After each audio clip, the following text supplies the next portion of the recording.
So thank you. I'm Doug Banks. I'm the executive editor of the Boston Business Journal.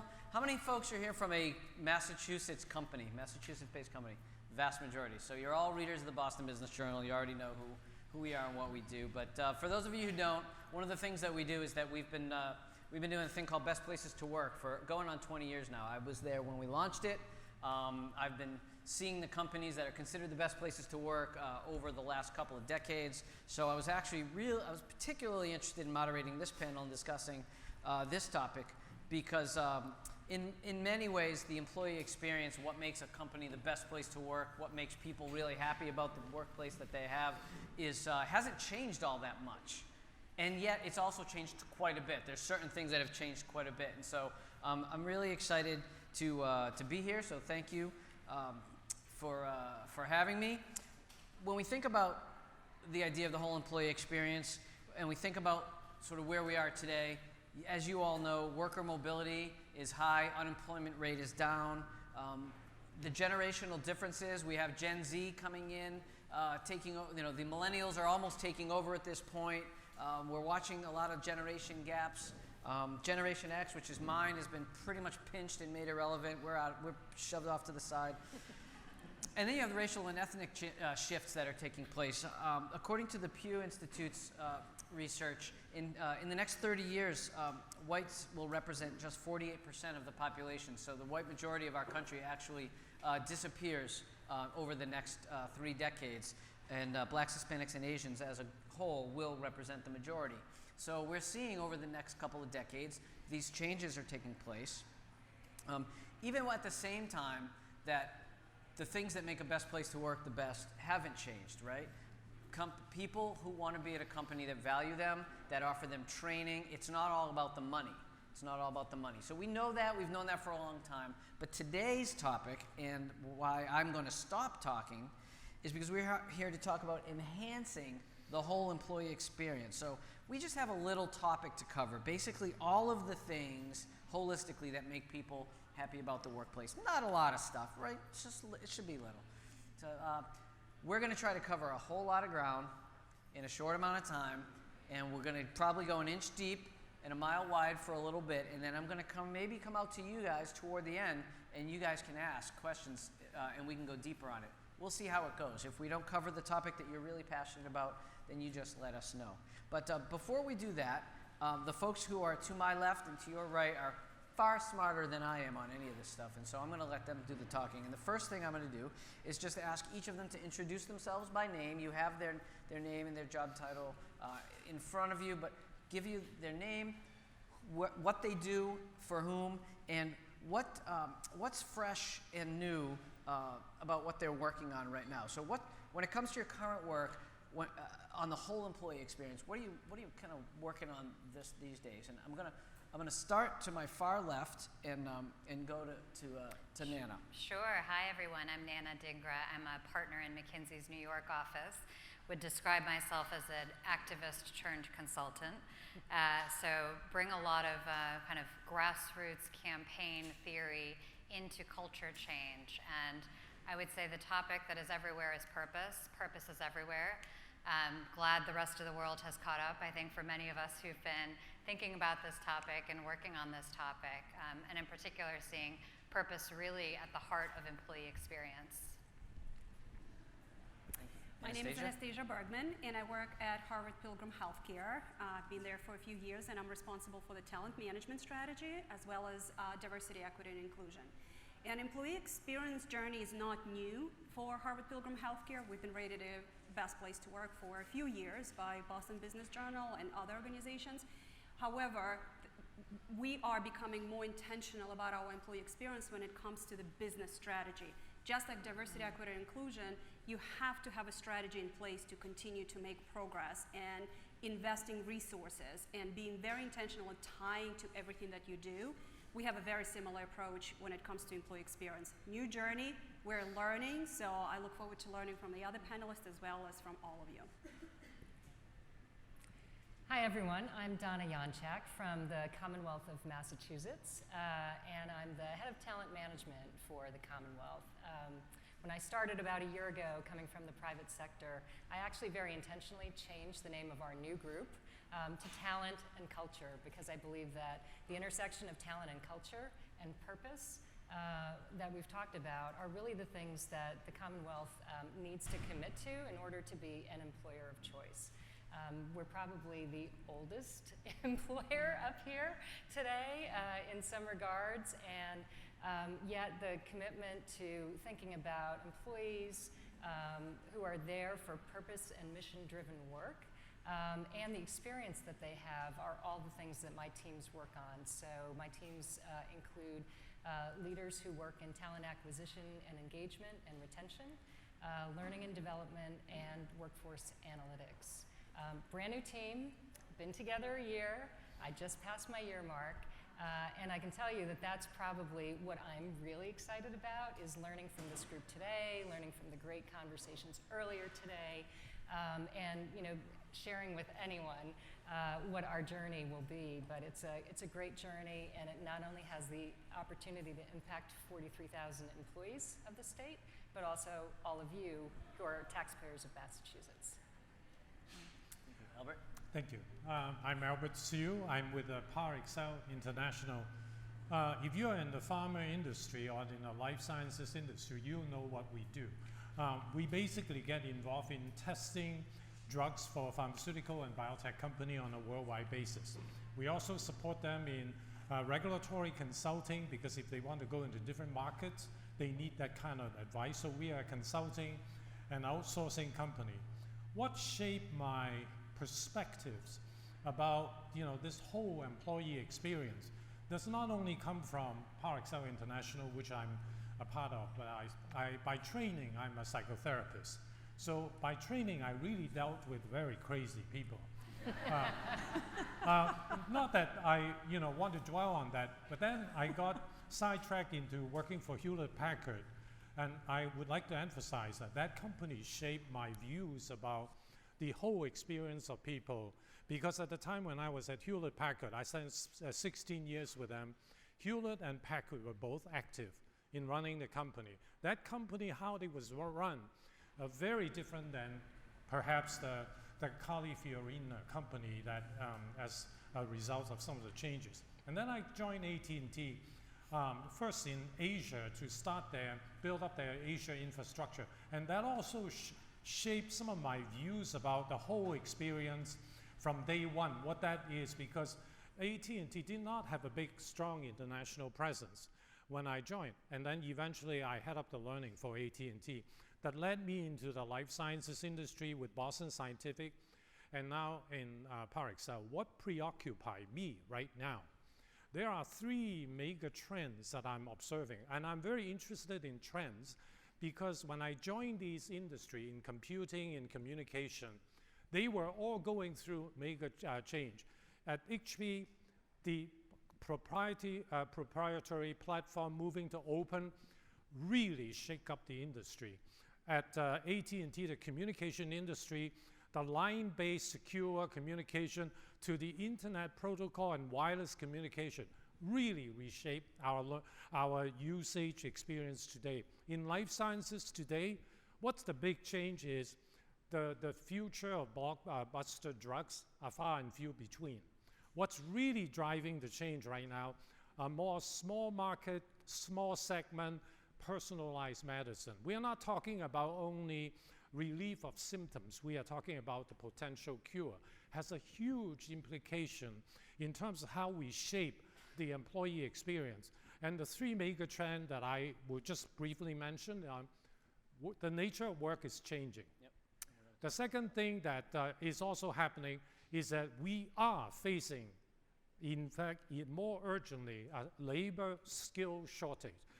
Underline the word skill, labor shortage.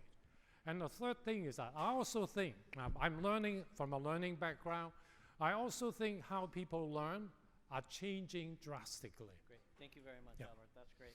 So let's start with the idea of purpose, because of all the things that were in this description of this panel when I was looking at it, this was the one that frankly flummoxed me. I started in work thinking that we work because that's how we get bread on the table, we get paid, but we talked a little bit, or we're going to, certainly about the generational shift that we're seeing, I get the sense that people the younger folks that are coming in, look at their purpose in a different way than I was, or folks who are of the older generation. Nana, why don't we start with you and just talk a little bit about expectations for purpose and mission in the people who are working in our companies. Sure. So, I think we've really seen a shift in expectations. But one of the things I find fascinating is once you start getting into a company and start talking to them, often we get brought in by, the CEO or the CHRO, and they say, "Oh, we just don't know how to deal with these millennials. They just want so much more out of work." And one of the things we actually find is what's really interesting is once we start talking to more and more people in the company, it turns out they actually all want a lot more. It's not just the millennials. It may be just that the millennials have been a little more vocal about it, right? Do you guys agree? Yes, right. So it's one of my favorite things to do when I start talking with a client when they say, give us our strategy for millennials and Gen Z. And I'm like, well, let's just think about this for a little bit. How much do we actually really know what your talent at all ages want? So I think this concept, though, of purpose is really important to understand, and what we see as some of the major shifts that are happening. The shifts have a lot to do with both what people want for themselves, but also the shift in what they expect from their employer. And I think this piece is really important. When we look at the external environment, the whole nature of trust has just shifted. And I think this is really incredibly important to understand. We've spent a lot of time with our colleagues at Edelman who do this great research on the trust barometer. And understanding that, when you look at the world around you, people have lost trust in government. They've lost trust in the media. They've lost trust in NGOs increasingly. And so all hope is on the employer. They expect the employer to do everything for them. Organized religion we're seeing go down. So things where people may have found purpose from different components of their life, much more is centering on the employer itself. And that is what we're having that conversation with our clients around, of how do you help people understand that people want more from you. I'll share a story just for us at McKinsey. This is actually a central piece. I also have the great privilege of not doing this with our clients, but I'm leading our own journey on how we develop and shape our firm purpose. And we really had the myth as well that people thought this is just about our young people. It's just about our new analysts. We have lots of young people. We get the youngest right out of college. Why are we just placating to what they want? There was a real generational divide that we saw in our firm. And the dialogue that we've had has really shown how much the expectation is why they want more from their employer. Where some of our more senior colleagues who've been at the firm for a long time have work, but they have many other places where they fulfill their purpose, whether it's in their family, their communities. More talent are coming in saying, I expect work to do much more of that for me. Anastasia or Donna, maybe Donna, you can go first because you work for the government. Let's get real. How do you instill a sense of purpose in your workplaces? How is that? And then Albert as well. How do you do it? Well, what are you doing? What's the magic, the secret? Well, we have a little bit of a different, I'd say, advantage, right, in some ways, because our work by nature is public service. So, when I think about the intersection of purpose and employee experience, for us, to some degree, people are already coming to the state with an intention to be of service to our taxpayers. What I think we struggle with a little bit is, related but different, is around employer brand, right? Who in the room, raise your hands, grew up thinking you wanted to be a state government employee? Right? Me neither. So from a perspective of recruiting new talent, recruiting younger generations, who are naturally purpose-driven, we have some, we have some directionals already. So if somebody has decided that, hey, I can do this, I'm in Massachusetts, this is kind of cool, but they don't know. They don't know that we have thousands of jobs at the state. We haven't done all that we could to actually create career paths for people and to be able to relate those career paths out in the public or to our employees. So I think for us, purpose is there, it's foundational, but Doug, to your question, I think what we actually can do as an employer when we're trying to attract employees, when we're trying to create greater retention, is to reflect and remind people, so internally, for our internal employees, we want to remind them, this is a great place to work. So one way that we're doing that is we're starting a little pilot program of testimonials, employee testimonials. We've got really cool jobs that you would never know. The chief, epidemiologist is, an employee of the state, and she's the one who's putting all the EEE.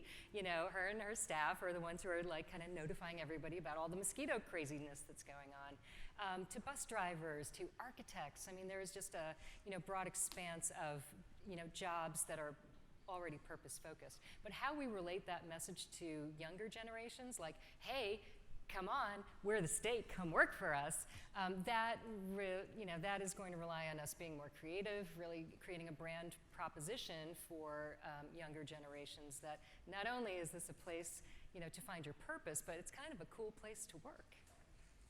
So you're taking a page out of the marketing team.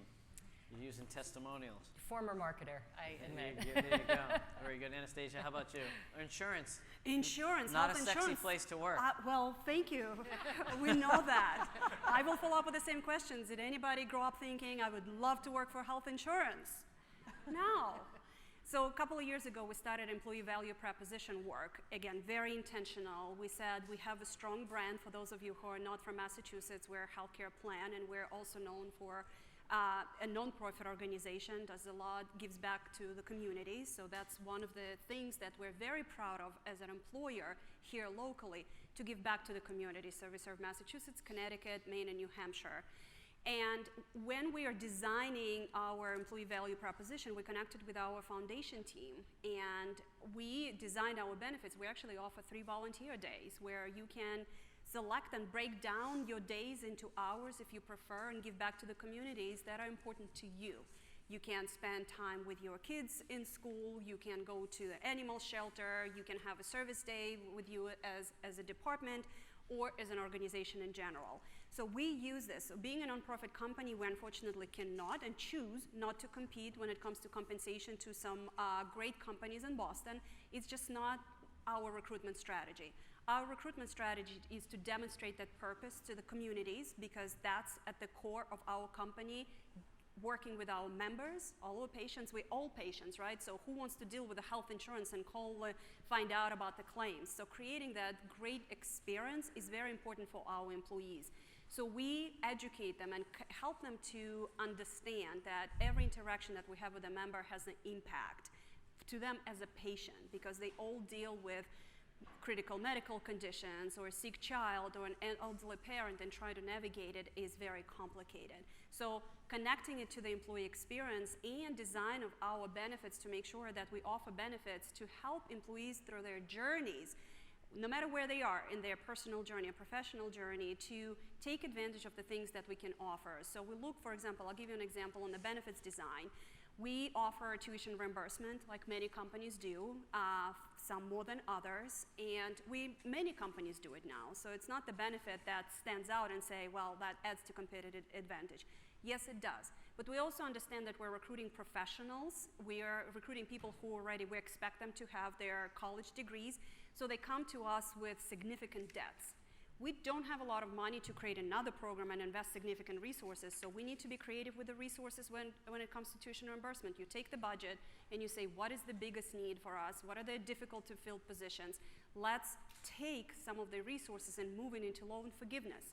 That could be the resource that we have. I think we're all in this together, assessing what can we do with our limited funds when it comes to HR and the benefits and the total overall compensation. So being creative and progressively asking our employees and candidates what it is that drives you, why did you choose to join Harvard Pilgrim, is very important work. So I was looking at some of our best places to work. I have a couple of numbers I'm going to share because I want to talk a little bit more about the idea of mission versus benefits and perks. 89% of the best places to work in the greater Boston area have a casual dress code. 44% offer tuition reimbursement. 85% offer a remote working option of some kind. 97% offer off-site social events. 37% offer unlimited time off, so no cap on the time off. 62% offer free beer. So these are self-selected groups, mind you. They nominate themselves. We just rank them.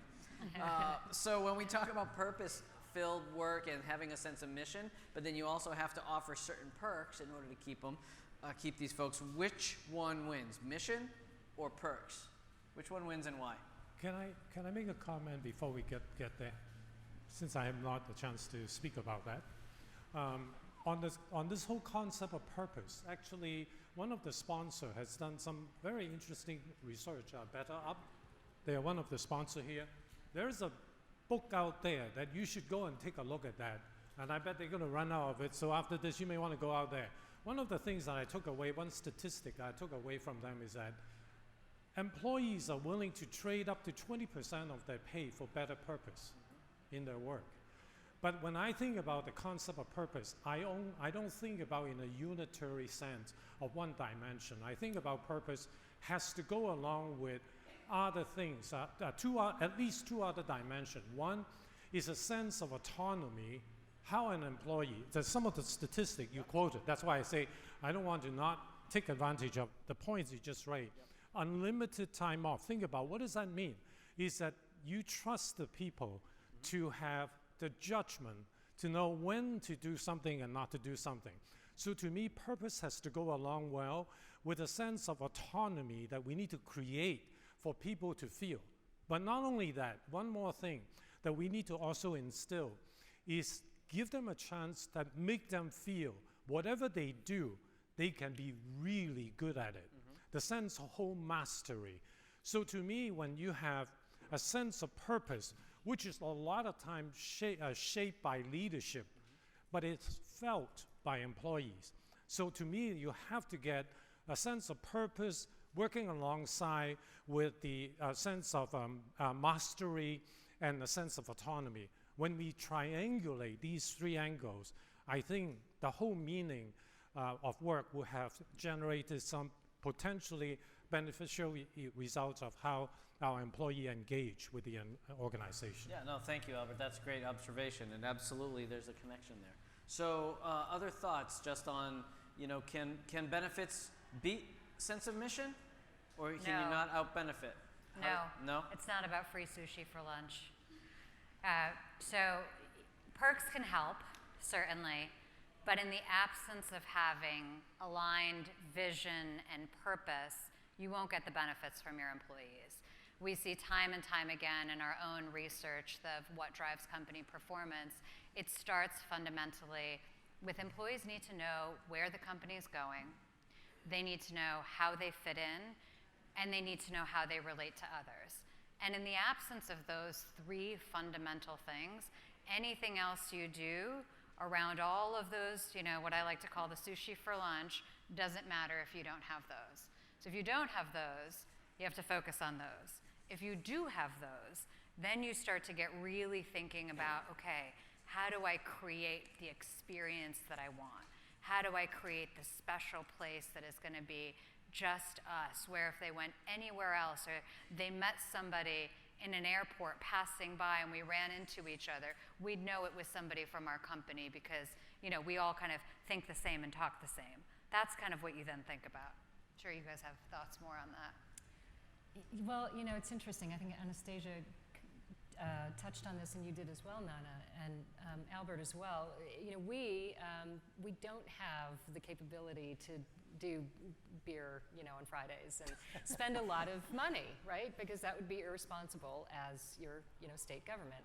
So we have to be creative. We have to look at the programs that we have the benefits that we do offer, and try to create a complete package, right? So I think it's not an either or, but it's an and then what? So being creative about how you put all those pieces together, and I tell people, believe it or not, that I feel like you got to be scrappy in our organization, because talent management, the way I'm thinking about it and we're doing it, has never been done before. So I don't have huge budgets. I don't have a big staff. We have to kind of roll up our sleeves and get in there and be creative with what we have. So we also have programs, day of service each month. We have programs that are kind of scattered throughout the Commonwealth. Maybe one group does it one way, one group does it another way. So I feel like, I'm kind of going around, our team's going around with a little Easter egg basket, right? And we're picking up all the Easter eggs and the little nuggets and the pieces of chocolate and a little bit of straw here and there. And we're thinking about how we create that basket in a way that it's appealing to a big, diverse group of employees. So that's the other piece that I think folks have talked about too, is multi-gen, right? We're all dealing with multi-gen environments. So how do you craft all those benefits, perks, compensation, or limits in compensation, to be attractive to the widest diverse range of employees that you can? And I think that's by knowing your employees, right? It's by crowdsourcing, it's by listening, it's by surveying. And, again, none of those are one and done sort of tactics.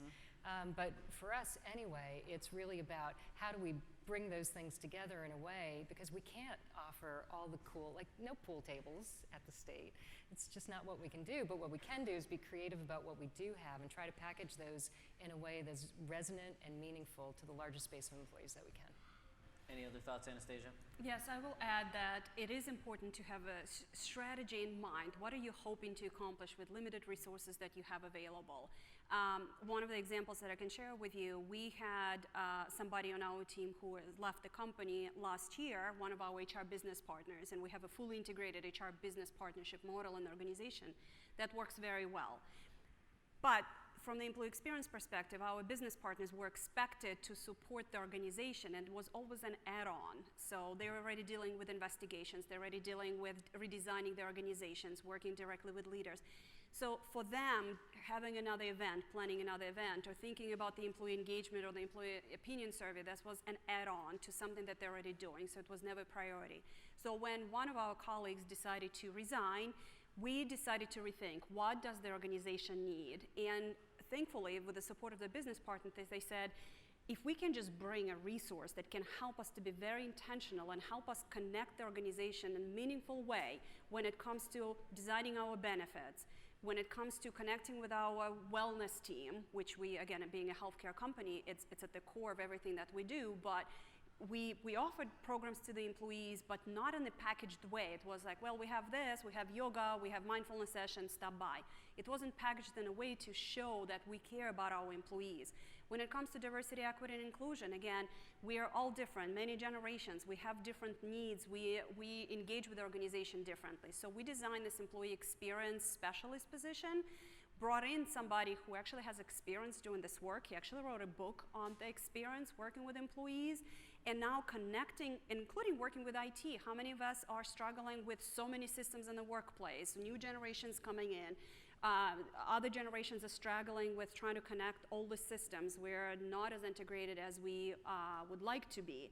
So this individual in his role as part of our talent management strategy, connecting all of the dots and bringing it and packaging it and working with internal communication, say, we care, and this is what we're doing as a company, in this pocket, and in this pocket, and in this pocket. So that could be one of the strategies you may want to consider as well. Okay, I'm going to take a left-hand turn now and talk about a different aspect of the whole employee experience, which is the physical aspect of it, where we physically sit. How many people here started their careers in a cubicle? How many people do not have cubicles in your offices anymore? So, okay, so about 50-50, yes? I remember cubicles, and now I seem to think it seems like there are no cubicles and everything's open office. But I also know that there's been a backlash recently because people who work in open offices put on headphones and are just as isolated, if not more, than they used to be when they were sitting in a cubicle. So let's talk about the physical environment as it pertains to this holistic employee experience that we're tasked with discussing. How important is the physical environment where people work? We've seen both. What's the latest thinking on this topic? Where are we? Anastasia, would you want to start on this? You guys changed things over, right, at Harvard Pilgrim? Sure. We continue to think about our facility strategy.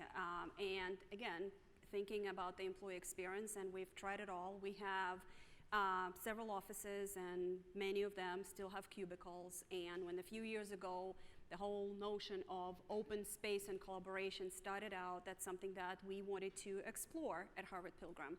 And like many other companies, we also received feedback from our employees that that's not how I work. It's great that you want us to collaborate, and we tried, but one size doesn't fit all. The feedback, we continue to listen to our employees. We're also struggling, like many companies, with the space, growing the organization. How do we fit in the space that we have? That may not be comfortable for everybody, and including HR. We've recently redesigned our space, and people work differently. People have different styles. People have different expectations. People have different roles. If you're doing an investigation, you need to have a private space, so an open cubicle won't work for you.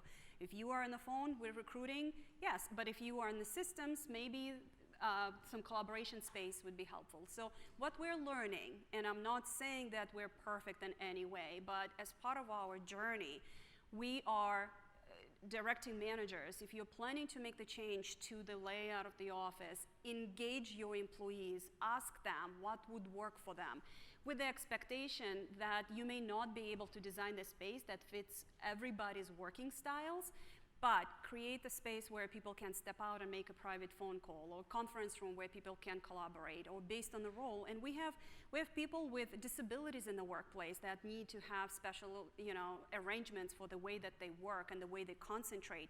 You need to be mindful and create the environment so that employees can feel comfortable to come to you and say, it doesn't work for me.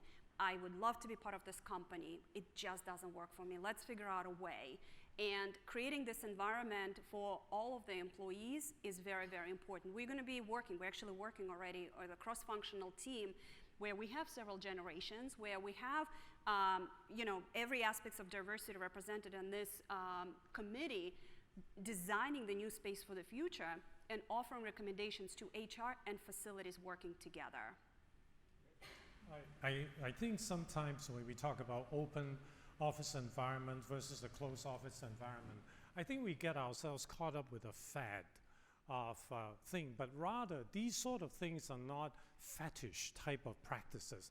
This should be aligned to the overall environment and culture, how an organization see itself, intending to create the kind of environment that nurture a sense of how a community work together. When I first got into the workforce, I'm much older than many of you, Hewlett-Packard had no offices. It's all open environment. And the whole reason behind that is because they create an environment, how engineers create tools for each other, and that's how they sell those things. So by all means, you want an open office environment where people will kind of, hey, what are you doing? What are you doing? And that aligns with a corporate philosophy, and therefore the physical environment set it up. But if we set it up because now it's in, this is in vogue, but now let's open the office. Guess what? Nowadays people have an open office, they put the headphones on. So they create their own sense of barrier that kind of defeat that. So if your organization culture and your mission strategy does not align with these practices, now I see we get caught in a fad rather than really the essence of how the nature of work should be done. Anything else to add on that? Well, I would say, kind of going back to my free sushi, no, it's not free sushi. We would often say to clients, think about, are you just trying to get a nice physical space because you want to try to be Facebook, and that's going to, we've started to shift our own thinking on the topic a lot, actually. I would not claim that we are experts in physical space design, but in the past year, our two iconic offices, New York and London, both moved. And so we got the very best people on this topic to advise us.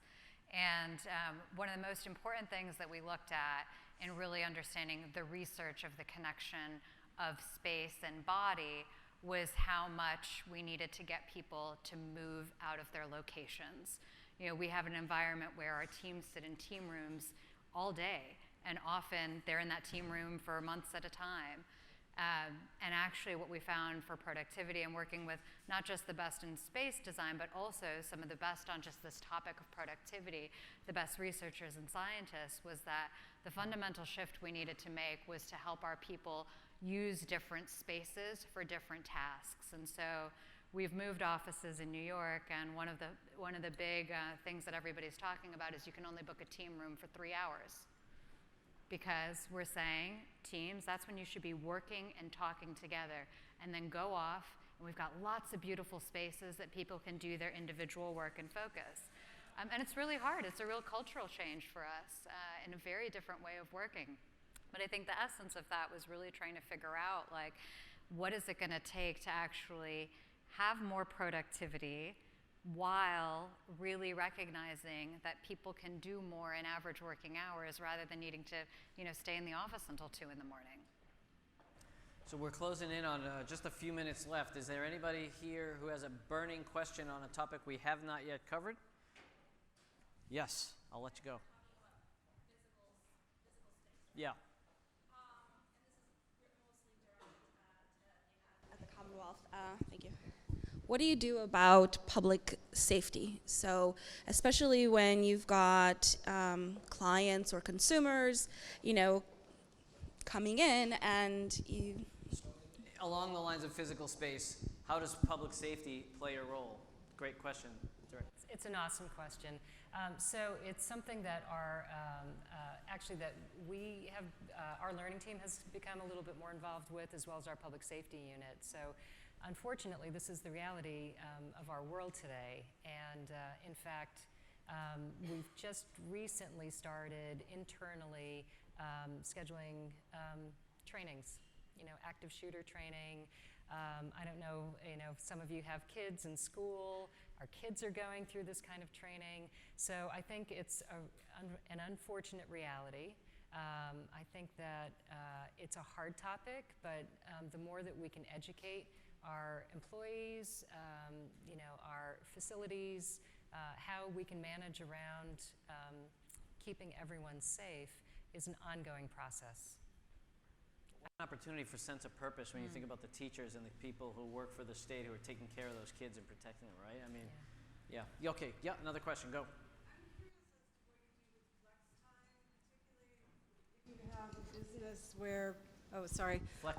Flex time, particularly if you have a business where people kind of need to be there because you have clients coming in, or because, I don't know, in a medical situation you have patients coming in. So talk about the latest on flex time. Yeah, that's a great question that can go back and forth. Do you want to start? Or I can start. Again, the state is awesome and not always the trendsetter in these things. But we have policies and options that we are further exploring now for alternative work arrangements. So flex time is one of those, remote work, telecommuting. So there are a number of things that, again, because this is an environment in the world that we're in, employees expect now to have some flexibility if they can. Now, for example, we have a contact center, and that is a group that takes calls, every day, all day.